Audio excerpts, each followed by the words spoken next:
Hey guys, welcome back to the main event. Daniel, hope you're having a Merry Christmas or a Happy Hanukkah or Happy Kwanzaa. I refuse to throw out just the Happy Holidays though. I'll say all of them before I'll just condense it down to one. And I'm not even Christian. That's not even an issue. It's just it's your certain holiday. I'll wish you your certain holiday. You don't like Merry Christmas? Be like, well, what do you want? What do you want? Give me what you want. Different rant for different day. We're going back right now to WCW, and we're doing Halloween Havoc 1991, the Chamber of Horrors. Thank God we're not doing that, actually. Seriously, that's too much right here. I couldn't handle it this morning. No, instead, let's take a little trip back to October 27th, 1991, at the UTC Center, or UTC Arena, like it matters, in Chattanooga, Tennessee, in front of under 9,000 people. Like, not even 9,000. I mean, it's WCW, what do you expect? Yeah, the main event is a world title match, best 2 out of 3 falls. Ron Simmons with Dusty Rhodes in his corner, going up against Lex Luger with Harley Race in his corner. Alright, so, yeah, it's funny, the weird thing is, because I didn't watch hardly any, I didn't actually watch any WCW as a kid, except for maybe a clip here, a clip there, or whatever, but I never saw much. And the funny thing is, when I had the almanacs, it would have the results, but it never went into details. It just always, they didn't tell you who was face and who was heel. I always assumed that when Luger won the title finally, after years of trying, he finally gets the title, I assumed he was face. And it was like, he fought Ron Simmons, and I'm like, well, of course he's the face and Ron Simmons is the bad guy, the heel, because prior to this, he was with Doom, who was a heel tag team. After this, he was in WWF as Farouk, heel. So it's like, why wouldn't he be a heel here? I had no idea he was a good guy. I did not know. At all. So yeah, throw him for a loop there. Knew the results already, but I was like, I assumed it was this way. So I was just like, alright, there we go. Let's do it. Let's check it out.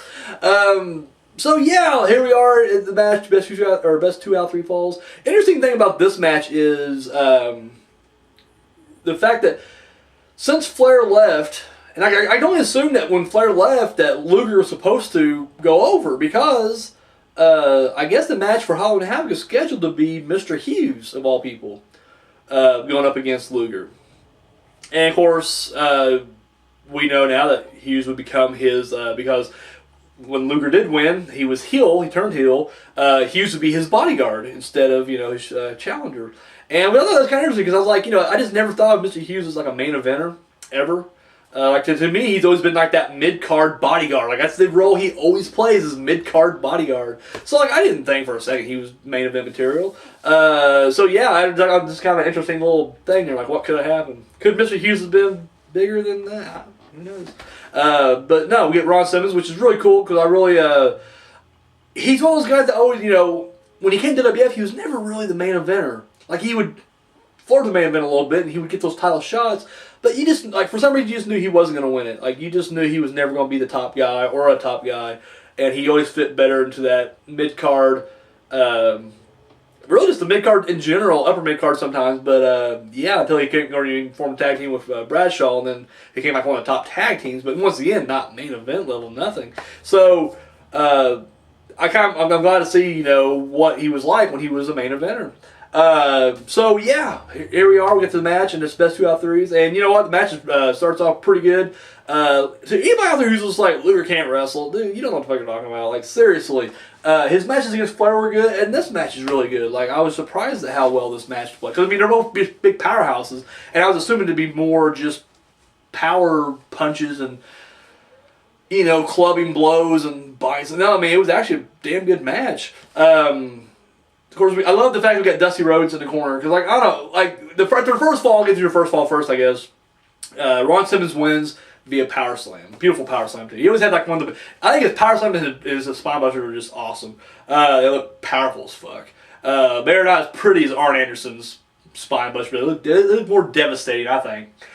So anyways, but after the first fall, you get, a minute breathing time. And dude, Rhodes is there. And I love the camera over their behind because he's laying it out like, hey, you need to do this, you need to do that, keep your eye on the ball. And then you get to Harley Race and Luger, and I mean I'm not sure they meant to be like this or it was just Harley Race just didn't give a shit, but he was just kind of it was just quiet, and it's just what the fuck? And then go back over there, and then Rhodes is really getting into it. But yeah, so I really dug that whole aspect of it. So the match continues, and like I said, the first fall's kind of quick. I felt like I don't know exact times on these, but it felt like it was fairly quick, within the first few minutes. However, the next bout's a little bit longer. And it ends when Luger goes a clothesline, or he goes to knock him, and they're both going to go over the rope, but Harley Race goes up there and he pushes against Ron Simmons, so then only Luger goes over the rope. And of course, to the referee's vantage point, he tossed him over the ropes, which is one of the most ridiculous fucking rules. I hate that rule. I hate WCW. First I was I'm going to be unbiased, and I'll try.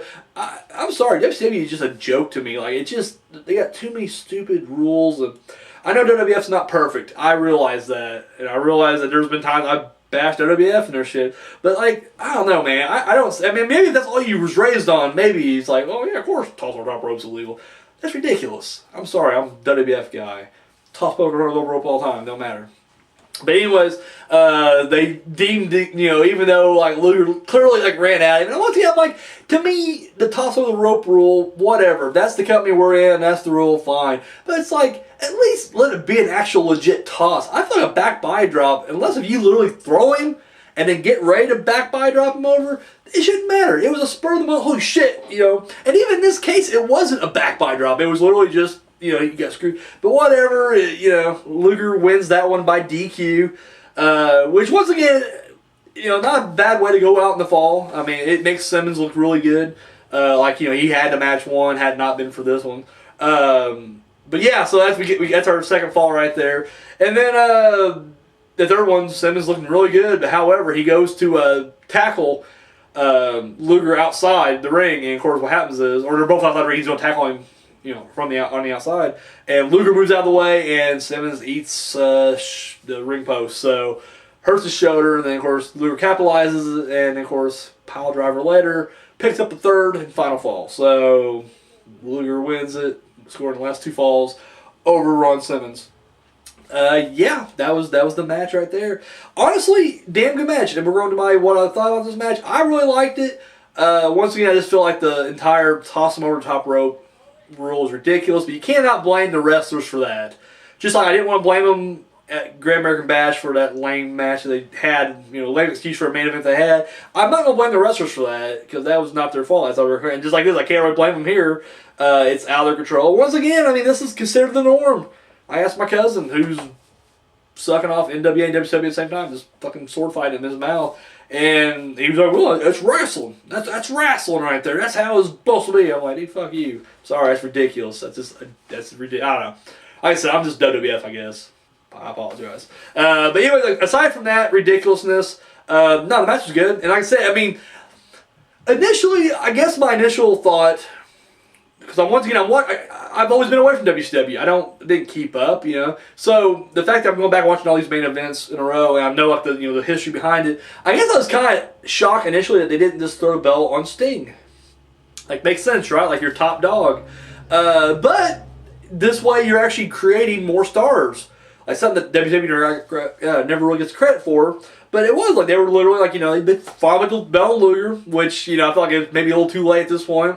But, better late than never. But then, of course, they're trying to build star in Ron Simmons, which he would eventually go on and win the title at some point. So, I mean, once again, I can't really fault him there. I mean, we could have had Sting, Luger again or whatever. But, no, I think Luger, Ron Simmons was definitely the right choice. However, like I said, that second fall just ends ridiculous for me. But, yeah, you're not going to convince me otherwise. I'm sorry, it's a joke of a rule, but it is what it is. So, yeah. This match wasn't too bad. So let me know what you guys thought about this match. Leave the comments down below. And yeah, that's all I got. Guys, tune in next week. We'll be doing the Survivor Series 1991. So yeah, looking forward to that. Alright guys, that's all I got. Thank you for watching. And have yourself a Merry Christmas.